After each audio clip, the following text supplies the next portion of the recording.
ಒಂದು ಹಾಸ್ಪಿಟಲ್ ಅಲ್ಲಿ 2 ಮಗು ಒಂದೇ ಸಮಯದಲ್ಲಿ ಹುಟ್ಟುತ್ತೆ. ಸೊ ಆ 2 ಮಗುವಲ್ಲಿ ಒಂದು ಮಗು ನಾವು ಅರ್ಥಲ್ಲೇ ಬಿಡ್ತೀವಿ, ಇನ್ನೊಂದು ಮಗು ನಾವು ಸ್ಪೇಸ್ಗೆ ತಗೊಂಡು ಹೋಗಿ, ನಾವು ರಾಕೆಟ್ ಅಲ್ಲಿ ತಗೊಂಡು ಹೋಗಿ ಲೈಟ್ ಸ್ಪೀಡ್ ಅಲ್ಲಿ ಟ್ರಾವೆಲ್ ನ ಮಾಡಿಸಿ ಈ ಬ್ಲ್ಯಾಕ್ ಹೋಲ್ ಸುತ್ತ ಎಲ್ಲ ರೌಂಡ್ ಹೊಡಿಸ್ಕೊಂಡು ನಾವು ಮತ್ತೆ ಅರ್ಥಗೆ ಕರ್ಕೊಂಡ್ಬರ್ತೀವಿ. ಇದು ಎಷ್ಟು ವರ್ಷಗಳ ಕಾಲ ಆಗುತ್ತೆ ಅಂತ ಗೊತ್ತಿಲ್ಲ.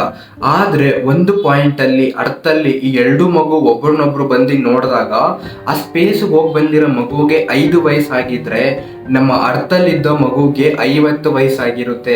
ಇದು ಹೇಗೆ ಸಾಧ್ಯ ಅಂತ ಈ ವಿಡಿಯೋದಲ್ಲಿ ಮುಂದೆ ಹೇಳ್ತೀನಿ. ಸೊ ಇದೇ ಕಾನ್ಸೆಪ್ಟ್ ಟೈಮ್ ರಿಲೇಟ್ ಆಗಿ ಇಂಟರ್ಸ್ಟೆಲ್ಲರ್ ಫಿಲಮ್ ಅಲ್ಲೂ ಹೇಳಿರ್ತಾರೆ. ಇವಾಗ ನಿಮ್ಗೆ ಇನ್ನೊಂದು ಎಕ್ಸಾಂಪಲ್ ಕೊಡ್ತೀನಿ.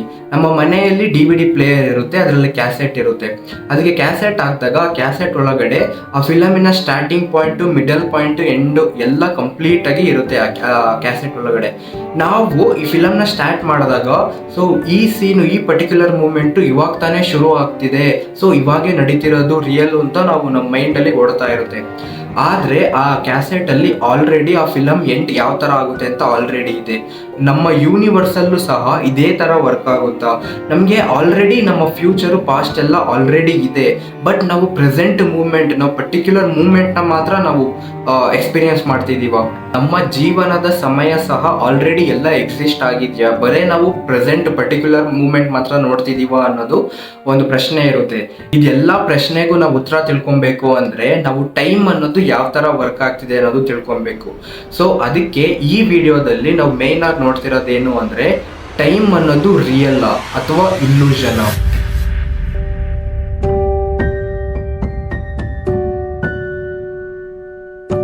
ನಮಗೆ ಟೈಮ್ ಅನ್ನೋದು ಕಂಟ್ರೋಲ್ ಮಾಡೋದಿಕ್ಕಾಗಲ್ಲ, ಆದ್ರೆ ನಾವು ಟೈಮ್ ನ ಮೆಜರ್ ಮಾಡ್ಬೋದು. ಯಾವ ತರ ಅಂದ್ರೆ 24 hours ಅಂದ್ರೆ ಒಂದಿನ, 365 days ಅಂದ್ರೆ 1 ವರ್ಷ ಅಂತ ನಾವು ಮೆಜರ್ ಮಾತ್ರ ಮಾಡ್ಬೋದು. ನಮ್ಗೆ ಟೈಮ್ ಓಡ್ತಿರೋದ್ರಿಂದಾನೇ ನಮ್ಗೆ ವಯಸ್ಸಾಗ್ತಿರೋದಾ? ತುಂಬಾ ಮಿಲಿಯನ್ ವರ್ಷ ಹಿಂದೆ ಜನರು ಏನ್ ಹೇಳ್ತಿದ್ರು ಅಂದ್ರೆ ಟೈಮ್ ಅನ್ನೋದು ಒಂದು ಸೈಕ್ಲಿಕ್ ಪ್ರೋಸೆಸ್.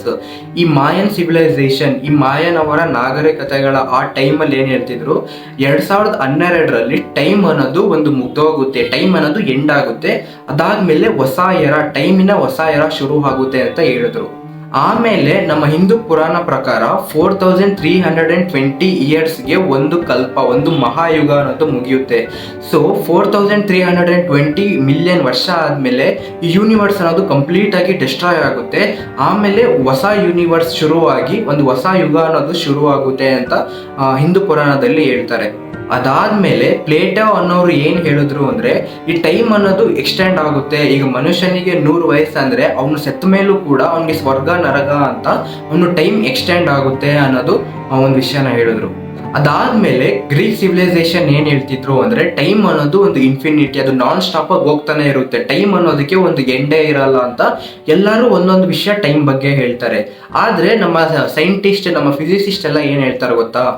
ಐಸಾಕ್ ನ್ಯೂಟನ್ ಅವ್ರು ಹೇಳಿದ್ರು ಟೈಮ್ ಅನ್ನೋದು ಅಬ್ಸಲ್ಯೂಟ್. ಪ್ರಪಂಚದಲ್ಲಿ ಯೂನಿವರ್ಸಲ್ ಎಲ್ಲಾ ಕಡೆನೂ ಟೈಮ್ ಅನ್ನೋದು ಒಂದೇ ತರ ವರ್ಕ್ ಆಗ್ತಿರುತ್ತೆ, ಒಂದೇ ತರ ಫ್ಲೋ ಆಗ್ತಿರುತ್ತೆ, ಎಲ್ರಿಗೂ ಟೈಮ್ ಒಂದೇ ತರ ಇರುತ್ತೆ ಅಂತ ಹೇಳಿದ್ರು.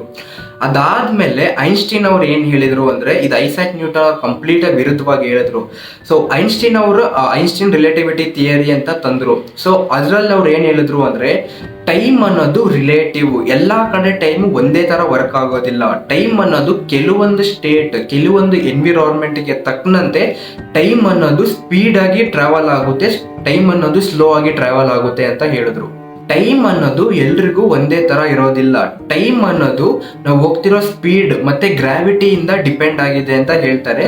ಸೊ ಅದರಿಂದನೇ ಈ ಟೈಮ್ ಡಿಲೇಷನ್ ಅಂತ ಒಂದು ಕಾನ್ಸೆಪ್ಟ್ ಬರುತ್ತೆ. ಸೊ ಇದು ಕಂಪ್ಲೀಟ್ ಆಗಿ ಐನ್ಸ್ಟೀನ್ ರಿಲೇಟಿವಿಟಿ ಥಿಯರಿ ಪ್ರಕಾರನೇ ಇರೋದು.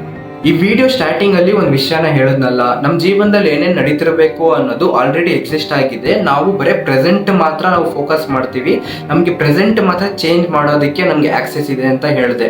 ಸೊ ಇದಕ್ಕೆ ಒಂದು ಎಕ್ಸಾಂಪಲ್ ಕೊಡ್ಬೋದು. ಒಂದು ಡಾರ್ಕ್ ರೂಮ್ಗೆ ಹೋಗ್ತೀವಿ, ಆ ಡಾರ್ಕ್ ರೂಮ್ ಅಲ್ಲಿ ಒಂದು ಟಾರ್ಚ್ ಲೈಟ್ ಒಂದ್ ಕಡೆ ಬಿಡ್ತೀವಿ. ಆ ಟಾರ್ಚ್ ಲೈಟ್ ಯಾವ ಜಾಗಕ್ಕೆ ಬೀಳುತ್ತೋ ಅದೇ ಜಾಗಕ್ಕೆ ಮಾತ್ರ ನಾವು ಫೋಕಸ್ ಮಾಡ್ತೀವಿ. ಅದೇ ತರ ನಾವು ನಮ್ಮ ಬಾಡಿ ಮತ್ತೆ ನಮ್ಮ ಮೈಂಡ್ ಇದು ಪ್ರೆಸೆಂಟ್ ಕಾನ್ಶಿಯಸ್ನೆಸ್ ಮಾತ್ರ ಫೋಕಸ್ ಆಗ್ತಿದೆ. ನಾನು ಹೇಳ್ತಿರೋದೆಲ್ಲ ನಿಮ್ಗೆ ಕನ್ಫ್ಯೂಸಿಂಗ್ ಆಗ್ತಿದೆ ಅಲ್ವಾ? ಸೊ ಈ ಟೈಮ್ ಅನ್ನೋ ಕಾನ್ಸೆಪ್ಟೇ ಆ ತರ ಇದೆ. ಈ ವಿಡಿಯೋ ಮುಂದೆ ನೋಡ್ತಾ ನೋಡ್ತಾ ಎಲ್ಲ ವಿಷಯ ನಿಮ್ಗೆ ಕ್ಲಿಯರ್ ಆಗಿ ಅರ್ಥ ಆಗುತ್ತೆ. ಈಗ ನೆಕ್ಸ್ಟ್ ವಿಷಯಕ್ಕೆ ಹೋಗೋಣ. ಈ ಟೈಮ್ ಅಂತ ಕಾನ್ಸೆಪ್ಟ್ ಬಂದ್ರೆ ಈ ಟೈಮ್ ಟ್ರಾವೆಲ್ ಮಾಡೋಕ್ಕಾಗುತ್ತಾ ಅಂತ ಒಂದು ವಿಷಯ ಅದ್ರ ಜೊತೆಗೆ ಉಟ್ಕೊಂಡ್ ಬರುತ್ತೆ. ಸೊ ಅದ್ರ ಬಗ್ಗೆ ನಾನು ಇನ್ನೊಂದು ವಿಡಿಯೋಲಿ ಡೀಪ್ ಆಗಿ ಹೇಳ್ತೀನಿ. ಜಸ್ಟ್ ಸಿಂಪಲ್ ಆಗಿ ಒನ್ ವರ್ಡ್ ಅಲ್ಲಿ ಆನ್ಸರ್ ಹೇಳ್ತೀನಿ.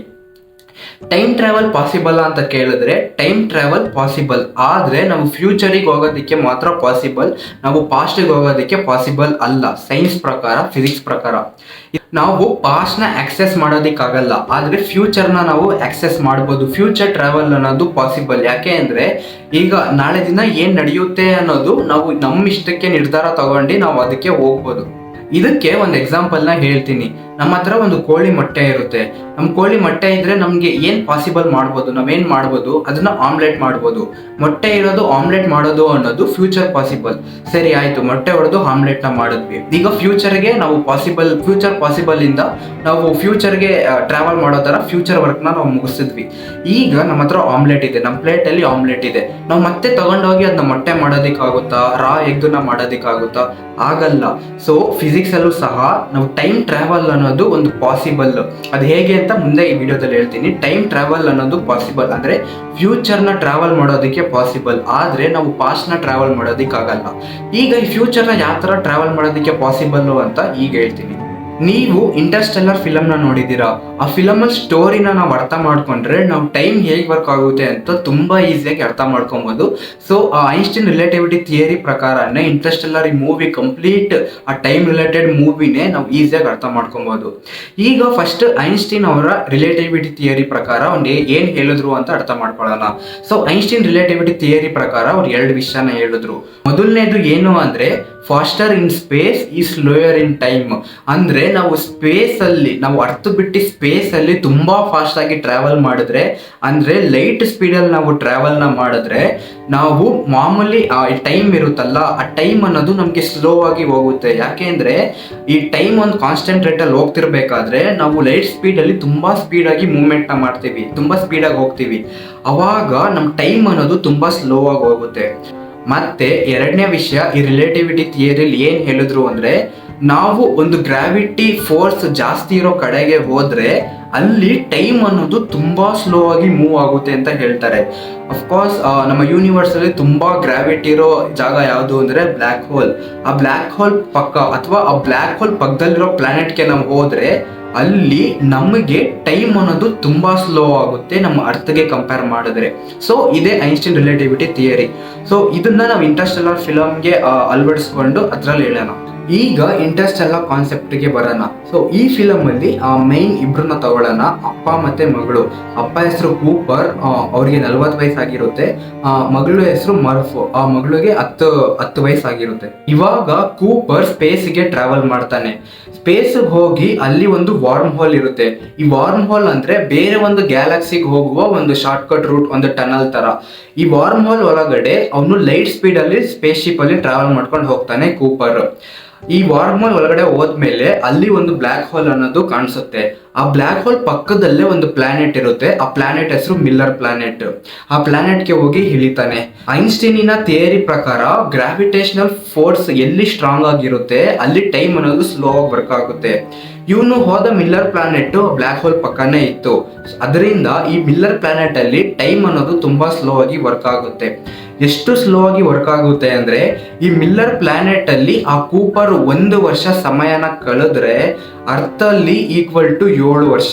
ಅಂದ್ರೆ ಈ ಪ್ಲಾನೆಟ್ ಅಲ್ಲಿ 1 ವರ್ಷ ಟೈಮ್ ಕಳೆದ್ರೆ ಅರ್ಥಲ್ಲಿ 7 ವರ್ಷ ಹೋಗ್ಬಿಡುತ್ತೆ. ಸೊ ಯಾಕೆಂದ್ರೆ ಇಲ್ಲಿ ಟೈಮ್ ಅನ್ನೋದು ತುಂಬಾ ಸ್ಲೋ ಡೌನ್ ಮಾಡ್ತಿದೆ. ಈಗ ಈ ಪ್ಲಾನೆಟ್ ಅಲ್ಲಿ ಇವನು 3 ಗಂಟೆ ಟೈಮ್ ಸ್ಪೆಂಡ್ ಮಾಡಿದ್ರೆ ಅರ್ಥಲ್ಲಿ 21 ವರ್ಷ ಅನ್ನೋದು ಹೋಗ್ಬಿಡುತ್ತೆ. ಸರಿನಾ? ಈಗ ಮಿಲ್ಲರ್ ಪ್ಲಾನೆಟ್ ಅಲ್ಲಿ ಇಳಿದು ಇವನು ಕೆಲವು ನಿಮಿಷದಲ್ಲೇ ಆ ಜಾಗ ಬಿಟ್ಟು ಹೋಗ್ತಾರೆ. ಹೋಗಿ ಇನ್ನೇನೇನೋ ಎಕ್ಸ್ಪ್ಲೋರೇಷನ್ ಎಲ್ಲ ಮಾಡ್ತಾನೆ. ಕೊನೆಗೆ ಅವನು ಅರ್ಥಗೆ ಬರ್ತಾನೆ, ಕೂಪರ್ ಅರ್ಥಕ್ಕೆ ಬರ್ತಾನೆ. ಈ ಅರ್ಥಕ್ಕೆ ಬಂದು ಈ ಮರ್ಫ್ ಹತ್ರ ನೋಡೋದಕ್ಕೆ ಹೋಗ್ತಾನೆ. ಈ ಸ್ಪೇಸ್ ಟ್ರಾವೆಲ್ ಮುಂಚೆ ಆ ಕೂಪರ್ಗೆ ಒಂದು 40 ವಯಸ್ಸು ಇರುತ್ತೆ ಅಂತ ಅನ್ಕೊಳ್ಳೋಣ. 40 ವಯಸ್ಸು ಇರುತ್ತೆ. ಈ ಸ್ಪೇಸ್ ಟ್ರಾವೆಲ್ ಮುಗಿಸ್ಕೊಂಡ್ ಬಂದು ಕೂಪರ್ ನೋಡಿದಾಗ ವಯಸ್ಸೇನು ಜಾಸ್ತಿ ಹೋಗೇ ಇರಲ್ಲ. ಒಂದು 44-45 ವಯಸ್ಸಾಗಿರುತ್ತೆ. ಒಂದು 5 ವಯಸ್ಸು ಜಾಸ್ತಿ ಆಗಿರುತ್ತೆ ಅಷ್ಟೇ. ಆದ್ರೆ ಅದೇ ಟೈಮಲ್ಲಿ ಈ ಅರ್ಥಲ್ಲಿ ಇವಳ ಮಗಳು ಇದ್ರಲ್ಲ ಮರ್ಫ್, ಆ ಮರ್ಫಿನ ಜೀವನ ಕಾಲ ಎಲ್ಲ ಮುಗಿದು ಆ ಮರ್ಫ್ ಡೆತ್ ಬೆಡ್ ಅಲ್ಲಿ ಹಾಸ್ಪಿಟಲ್ ಅಲ್ಲಿ ಮಲಗಿರ್ತಾಳೆ. ಆ ಮರ್ಫ್ಗೆ 90 ವಯಸ್ಸಿಗೂ ಹೆಚ್ಚು ವಯಸ್ಸಾಗಿರುತ್ತೆ. ಸೊ ಈ ಕೂಪರ್ ಹೋಗ್ಬೇಕಾದ್ರೆ ಆ ಮರ್ಫ್ಗೆ 10 ವಯಸ್ಸಿತ್ತು. ಈಗ ಕೂಪರ್ ಸ್ಪೇಸ್ ಟ್ರಾವೆಲ್ ಮುಗಿಸ್ಕೊಂಡು ಬಂದ ಮೇಲೆ ಆ ಮರ್ಫ್ಗೆ 90 ವಯಸ್ಸಾಗಿದೆ. ಯಾಕೆ ಅಂದ್ರೆ ಈ ಸ್ಪೇಸ್ ಟ್ರಾವೆಲ್ ಅಲ್ಲಿ ಹೋಗ್ಬೇಕಾದ್ರೆ ಈ ಬ್ಲ್ಯಾಕ್ ಹೋಲ್ ಸುತ್ತಾನೆ ಈ ಕೂಪರ್ ಹೋಗ್ತಾ ಇರ್ತಾನೆ.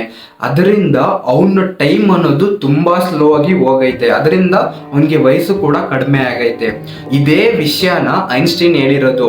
ಒಬ್ಬ ಸ್ಪೇಸ್ ಅಲ್ಲಿ ತುಂಬಾ ಫಾಸ್ಟ್ ಆಗಿ ಟ್ರಾವೆಲ್ ನ ಮಾಡಿದ್ರೆ, ಲೈಟ್ ಸ್ಪೀಡ್ ಅಲ್ಲಿ ಟ್ರಾವೆಲ್ ಮಾಡಿದ್ರೆ ಅವನಿಗೆ ಟೈಮ್ ಅನ್ನೋದು ನಿಜವಾಗ್ಲೂ ಕಡಿಮೆ ಹೋಗುತ್ತೆ. ಸೊ ಐನ್ಸ್ಟೈನ್ ಪ್ರಕಾರ ಟೈಮ್ ಅನ್ನೋದು ರಿಯಲ್ ಅಲ್ಲ, ಟೈಮ್ ಅನ್ನೋದು ಒಂದು ಇಲ್ಯೂಷನ್. ಯಾಕೆ ಅಂದ್ರೆ ಎಲ್ಲಾ ಕಡೆ ಟೈಮು ಒಂದೇ ತರ ಇರೋದಿಲ್ಲ, ಒಂದೇ ಕಾನ್ಸ್ಟೆಂಟ್ ಫ್ಲೋ ರೇಟ್ ಅಲ್ಲಿ ಟೈಮ್ ಅನ್ನೋದು ಫ್ಲೋ ಆಗೋದಿಲ್ಲ.